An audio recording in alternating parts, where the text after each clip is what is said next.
Hello. Hello. Oh yeah, I'm just getting the last of the white chocolate digestive on my teeth. Damn, you got in there before I was about to say it. Well, yeah. I was going to say, it's just finishing off that digestive. Oh, it's really nice, really good. White chocolate digestives. I would like to dip one though, rather than eating it dry. But it's mint in a cup of tea. Are you tea or coffee? Tea. Tea for pleasure, coffee for necessity. How much coffee then? Not that. I'm actually not. I only really like Meg's coffee when it's made as a coffee. I love a macchiato. Is it macchiato? Macchiato. From Starbucks. A what? Is it macchiato? Yes, that's what it's called. Macchiato. Macchiato. Is your accent? It's probably no, but then these are nice as well. Well, they look good. I don't really like them. I prefer cold coffee to hot coffee. Oh yeah. Meg does a nice cup of coffee, but I love a cup of tea. If I was going to get up in the morning and I'd make myself a cup of tea. I can't stand tea. Milk in the tea though. Milk and 2 sugars. Oh my god. I love that. Tea's good for your health. Super healthy. Well, apparently you're very healthy. So I know. I've had private blood tests done to check because I thought I was genuinely going insane, but we've actually found what the problem is anyway, I think. And I sent it to you, didn't I? Saying like, these are my results, and you were like, bitch. Yeah, I'm going through my health problems. I don't eat anything bad. I was looking at your numbers and your kidney reports, and I was like, get off of those. I don't know how. Honestly, I don't know how because I'm really bad. And maybe the week said to me, how much water do you drink? I was like, don't know, 4 pints, something. So she's like, are you joking? I drink about 5 litres a day. So I'm trying. I've been better though. I have been better. So I'm trying. You're like very healthy now. Yeah. So what we talk about today is emails. Which is because you went away.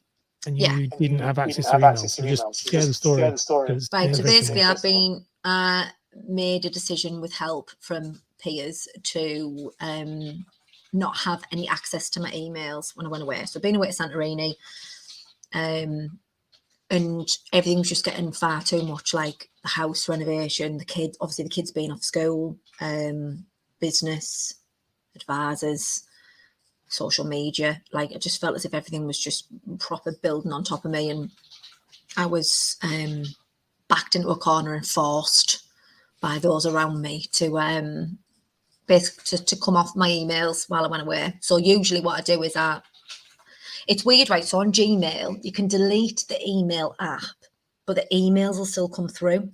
So even if you delete it, so I've done it before thinking, right, I won't look at my emails, and they still come through on the top, and then all you have to do is click on them or search in the search bar and it'll come up.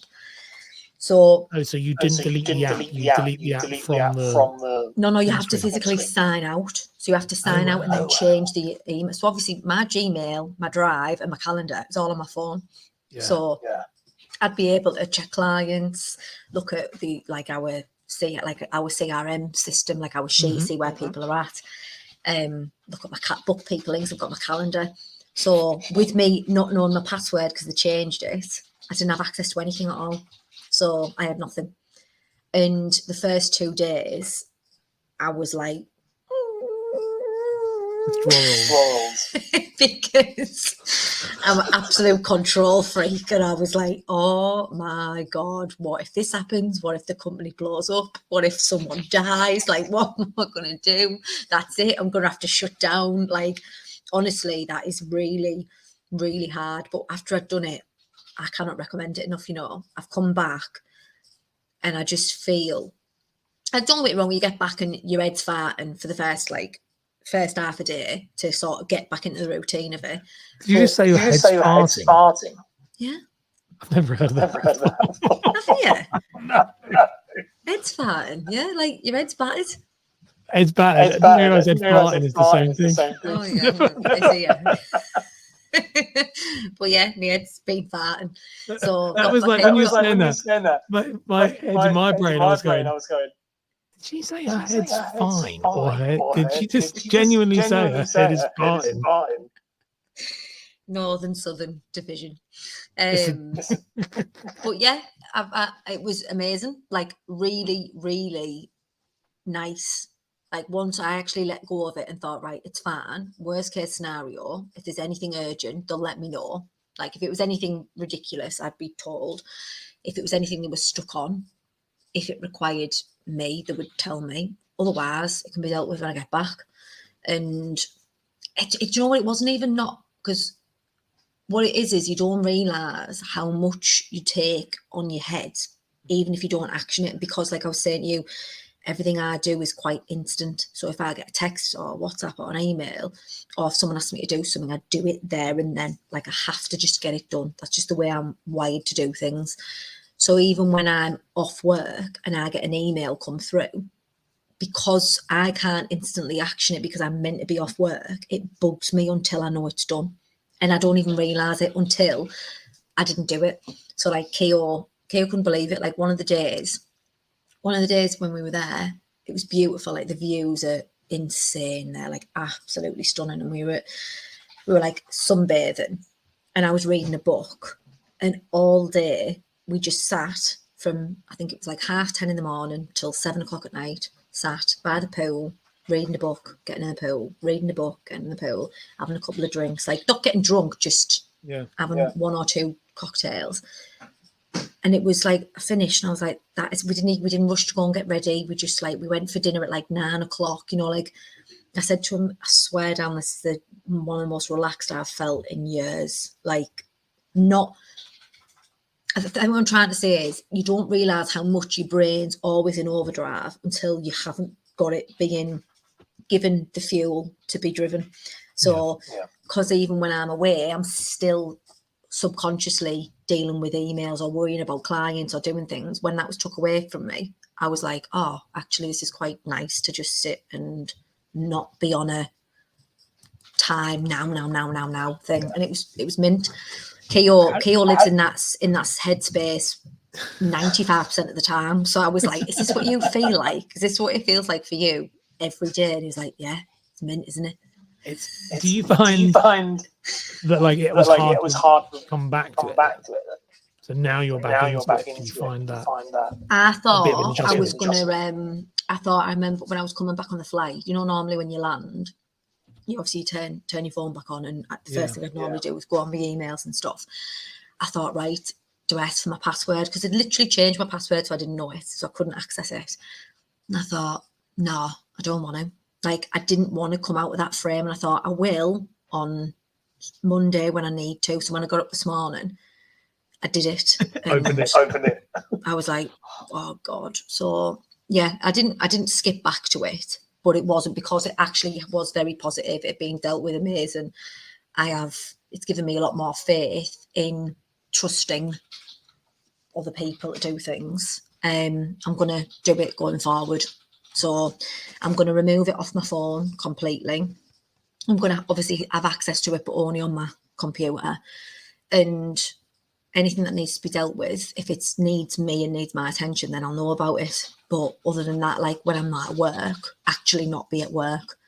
Because I think that's the problem. Like, I've always battled with it. Always, like even from when I was just an advisor, like because everything has to be done there and then, and because I want to give a good service and because I want them to know that they're important, the clients, I'm a bit obsessive with it. But it's starting to like, you know, there's got to be a point where someone else has got to take over that and do it, and I concentrate on doing other things. Also, it's a tough one because I think that you have to start to move away. You have to start to put boundaries in place. Yeah, and not like just more for me now. Yeah. Like there's only so many things you can do, and you know, bloody hell, like we can between the team, we can manage what emails are coming in. And obviously, I'm not saying I'm never going to take care of things. I'm not going to be looking at it, but even if it's just not on my phone, so that when I'm not physically at work, I'm not looking at it and I'm not concentrating on it. Just some more structure. Like, are you going to keep them off your phone completely? Yeah, it's a good idea. And Millie's been doing my like managing my social media like, you know, like my messages and comments and stuff as well, because that's another thing, like, it's just like it never ends. Like the amount, it just never ever ends. I know what you mean. It's when you start making videos, especially with the stuff you're doing. Like I get top DMs, and it is like there's always this feeling of like, crap, did I respond to that person? Did I I get quite a lot, and I know you do as well. And it is really frustrating, and it kind of triggers anxiety. Oh, major. Like, I don't know whether it's anxiety. For me, it's just obsession. I get obsessed with it, like more like OCD, like not even realising. I didn't realise how much I checked things until I wasn't checking them. And then I was like, Jesus, like, I need to calm down here. Like, you do get a bit obsessive with it. But at the end of the day, it's like, that's the main fuel to my business. Social media, responding to emails, inquiries. Like, you know, if I worry that if I stop giving that the attention I've always given it, then the business is going to fall. It's focused time, I think. That's the stuff I keep looking at is like, if you give social media, we were chatting about it before we did this, about you give an hour a day, 2 hours a day, whatever, but it's focused time and doing the things you need to do. You don't have to pick that up for another 24 hours. You pick it up in 2 hours. Like a 2 hour, 1 hour focus a day is more than enough. But most people don't focus on social media. They just scroll and out. And then you think, like, I've seen that thing loads of times on different books and like audios and things of like emails should be opened on a morning and opened on a night, and that's it. In between, don't even entertain it. But that's where I've massively gone wrong. I can't change a habit now. I do that. I know what you mean. Like, because I've let myself get to a point where I'm doing it all the time, I can't retrain it. So I've just got to cut it off completely and start again. But that is something I've read loads about, you know, start the day looking at what needs doing. And then at the end of the day, look at it again. So that in between, you're not being distracted constantly with emails that are coming up and being pulled away from things that you should be focused on. It's just like having that solid time that isn't distracted by anything else to actually work. Like my friend, you know, Chloe from Australia, when she come home and obviously I was like off or like away, she was like, you are not off. And I was like, I'm not working. She's like, no, you are working. You're working all the time. It's like, I'm not. And she's like, no, Carla, look at the last 5 WhatsApps you've sent or the last 3 Instagram messages. She said, you are working. You need a work phone. And I've tried a work phone. It doesn't work for me because I just end up doing it twice.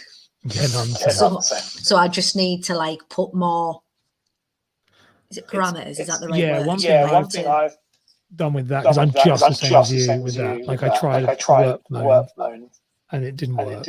I would forget to use the phone, so I'd just give people a personal number because it was easier. But I've now charged my phone in the kitchen. So I come into the house, I put my phone on charge, and then I use my iPad. My iPad has no access to anything apart from Apple Messenger. So Freddie, anyone like my family can message me on that, and I'll get a message on my iPad. But other than that, I don't use it, and because I'm exactly like you. Because I remember sitting watching a film, playing on my phone and thinking, I have no idea what this film's about, because I've just gone back and forth with messages with people, which you're not present then. No, yeah. I mean, that's a good thing. Like, try and, like, for a parting word on it, like, try and protect your present by having some structure to your subconscious, because you don't realise how much that lack of structure is actually affecting the, like, here and now of what you're doing day by day. It's another norm. David